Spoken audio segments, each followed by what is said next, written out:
Disabilitas Iwayan Agus Suartama, 21 tahun ditetapkan sebagai tersangka ruda paksa mahasiswi.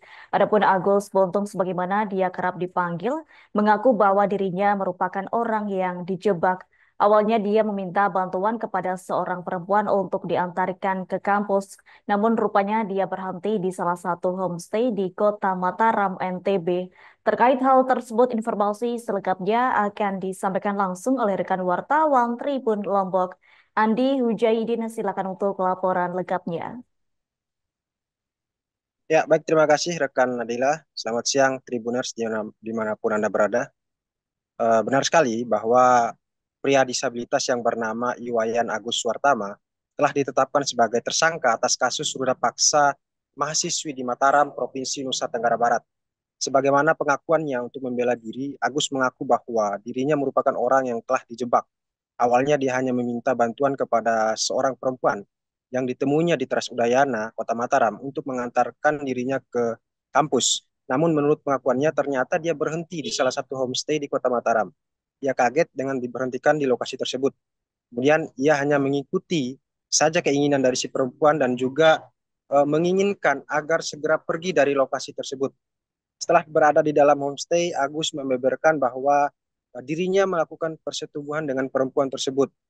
Warga Kecamatan Selaparang tersebut ini pun setelah keluar dari homestay mulai mencurigai ketika perempuan itu menghubungi temannya.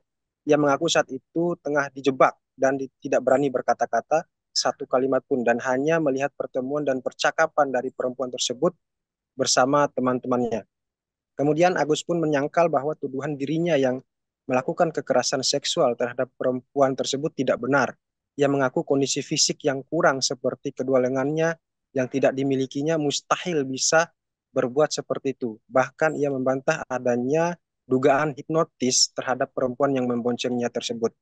Sebelumnya, ia pun menceritakan bahwa selama berada di dalam homestay, dirinya tidak mendapat ancaman secara fisik oleh si perempuan, yang saat ini merupakan korban kekerasan seksual olehnya.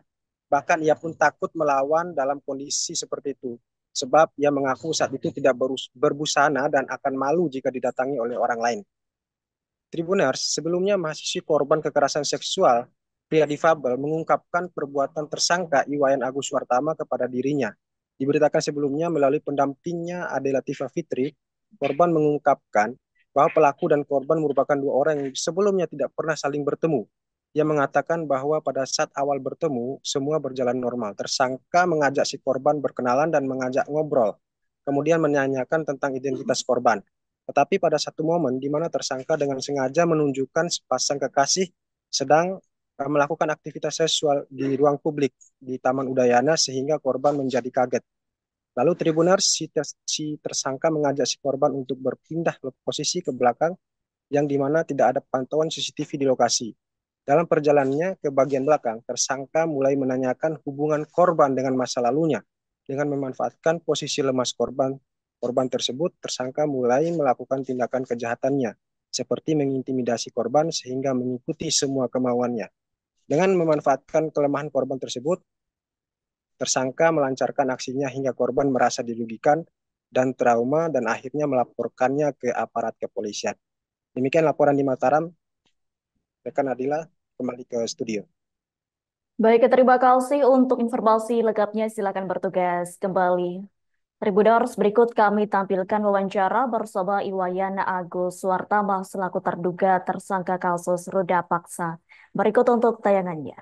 Kan mulanya mau ke kampus, tapi tidak diantar ke kampus, diputar-putarin 3 kali, terus dari Islamic Center itu diputar-putar, nah langsung ke sana larinya balik arah gitu.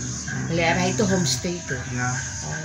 Ceritaan dari saya sampai homestay itu setelah diputar-putaran di Islamic Center Udayana, lari homestay itu, nah terus dia yang bayar, dia yang buka pintu, nah dia yang tiba-tiba bukain baju celana saya gitu, dia buka dirinya sendiri, terus dia di atasnya, nah terus baik-baik dia lagi kayak gitu, udah selesai kayak gitu, nah terus dia yang masangin, dia nyuciin semuanya, dia yang bersihin. Nah tapi yang membuat saya tahu dalam kasus ini karena jebakan ini, karena pas mau balik secara baik-baik itu dia nelpon seseorang, saya nggak tahu, nggak berani mau ngomong apa kan, dia bilang saya sudah mau balik ini, dia bilang gitu.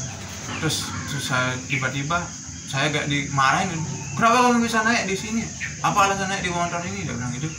Terus saya bilang, saya sebenarnya minta tolong diantar ke kampus, kok jadi begini, dia bilang gitu. Nanti bisa laporan kamu gini-gini. Nah, ngomong dari yang cewek ini, kita tidak ada bukti untuk ngelaporin dia, dia bilang gitu. Tiba-tiba ngomong itu, terus saya sautin, kan laporin aja kalau memang sama apa-apa, karena kan tidak sampai pikir untuk mau jadi gini kasus sebesar ini gitu. Download Tribun X sekarang, menghadirkan lokal menjadi Indonesia.